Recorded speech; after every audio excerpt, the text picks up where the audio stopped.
జేఎన్ఎస్కి స్వాగతం. ఈరోజు వార్తల్లోని విశేషాలు. యువత చెడు వ్యసనాలకి అలవాటు కాకుండా క్రీడలు చక్కగా ఉపయోగపడతాయని హుస్నాబాద్ క్రీడల అభివృద్ధి కమిటీ అధ్యక్షుడు కేడెం లింగమూర్తి తెలిపారు. సిద్దిపేట జిల్లా హుస్నాబాద్ మండలం పోతారం ఎస్ గ్రామంలో నిర్వహించిన కృష్ణ కబడ్డీ సమ్మర్ కోచింగ్ ముగింపు కార్యక్రమంలో ఆయన పాల్గొన్నారు. ఈ సందర్భంగా ఇండియన్ ఆర్మీలో పనిచేస్తున్న సాయికృష్ణ పంపించిన క్రీడా దుస్తుల్ని సమ్మర్ క్యాంపులో పాల్గొన్న క్రీడాకారులకి అందజేశారు. సమ్మర్ కోచింగ్ క్యాంపుని పూర్తిగా సద్వినియోగం చేసుకున్నామని, హుస్నాబాద్లో ఇలాంటి కోచింగ్ క్యాంపులు తరచుగా నిర్వహించడంతో పాటు క్రీడాకారులని ప్రోత్సహించు క్రీడా మైదానం ఏర్పాటు చేయాలని క్రీడాకారులు కోరారు. యువత చెడు వ్యసనాలకి బానిస కాకుండా మంచి మార్గంలో నడవాలనే ఉద్దేశంతో సమ్మర్ కబడ్డీ కోచింగ్ సెంటర్ని ఏర్పాటు చేసినట్లు నిర్వాహకుడు కృష్ణ తెలిపారు. హుస్నాబాద్ నియోజకవర్గంలోని యువకులు ఆరోగ్యకరమైన వాతావరణంలో ఉండాలనే ఉద్దేశంతో మంత్రి పొన్నం ప్రభాకర్ క్రీడాకారులని ప్రోత్సహించేందుకు ఇలా సమ్మర్ క్యాంపులు ఏర్పాటు చేయనున్నారని క్రీడా కమిటీ సభ్యుడు బంకచందు తెలిపారు. కబడ్డీ క్రీడ నేర్చుకోవడం వల్ల ఆరోగ్యంతో పాటు క్రమశిక్షణ, విలువలతో కూడిన జీవితం, ప్రభుత్వ ఉద్యోగాలు పొందే అవకాశం కూడా ఉందని ఈ సందర్భంగా ప్రభాస్ క్రీడల అభివృద్ధి కమిటీ అధ్యక్షుడు కేడెం లింగమూర్తి అన్నారు. మంత్రి పొన్నం ప్రభాకర్ ఆధ్వర్యంలో రాబోయే రోజుల్లో హుస్నాబాద్లో స్విమ్మింగ్ పూల్తో పాటు క్రీడా మైదానం ఏర్పాటు చేయడానికి కృషి చేస్తామన్నారు. క్రీడల కోచింగ్తో పాటు ఇంగ్లీష్ తరగతి గదుల్ని కూడా చెప్పించే ప్రయత్నం చేస్తామన్నారు.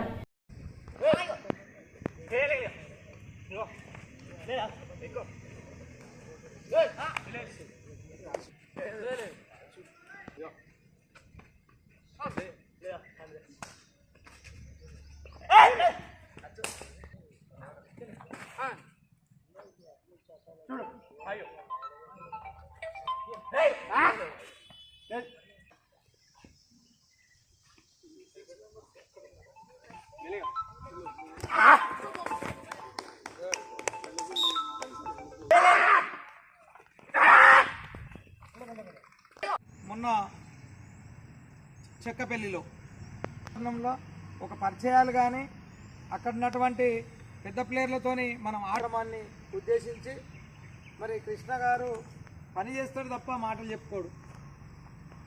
అట్లనే కొంత నిర్మోహ మాట వస్తాడు. ఈ కార్యక్రమాన్ని ఉద్దేశించి బాబు గారు క్రీడాకారులను ఉద్దేశించి క్రీడా మైదానం ఇక్కడ ఉన్న ఉత్సవాలు ఏర్పాటు అయితే కొంచెం దాన్ని యూజ్ చేసుకుంటారు సార్. మా దగ్గర ఎంతోమంది పీటీలు, ప్రభుత్వ ఉద్యోగులు దీన్ని యూజ్ చేసుకుంటారు. దీన్ని కొనసాగించడానికి వాళ్ళు ముందుకొస్తారు సార్. పిల్లలు చెడు మార్గంలో పోకూడదు, అంటే చిన్న వయసు నుంచి ఆడుకుంటే మొదలైతే ఉద్యోగం సాధించే వరకైనా కొంచెం చెడు మార్గంలో పోకూడదని ఈ మార్గం ఎంచుకోవడం జరిగింది. అందరూ క్రీడాకారులు ఎదిగి ఉద్యోగాలు సాధించాలనేది నా కోరిక.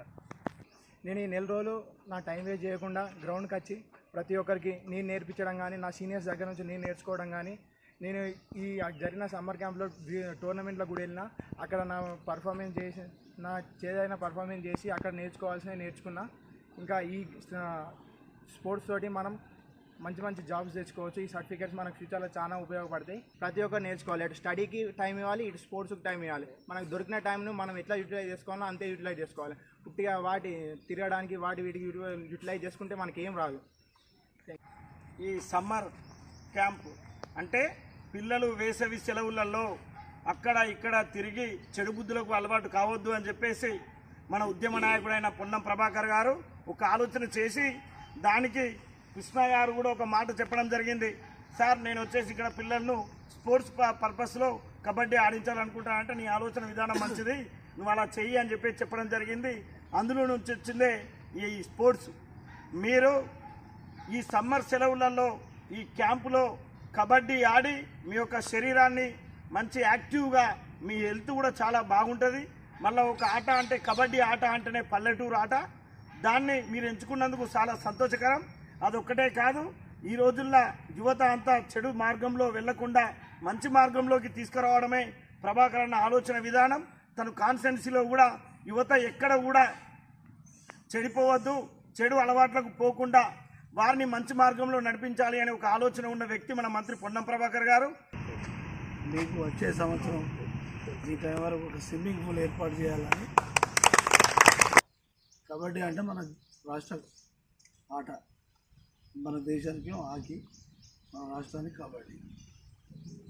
మీకు భవిష్యత్తులో మంచి జాబ్లో వచ్చే అవకాశం ఉంటుంది. మంచి జాబే కాదు, మంచి ఆరోగ్యం కూడా ఉంటుంది. ఆరోగ్యమే కాదు, ఎదుటి వాళ్ళని గౌరవించే సంస్కారం కూడా మీ ఆటల్లోనే వస్తుంది. ఒకసారి ఓడిపోతే మళ్ళీ ఒకసారి గెలవచ్చు ప్రయత్నం చేసే అనే ఒక విషయం కూడా మీకు తెలుస్తుంది.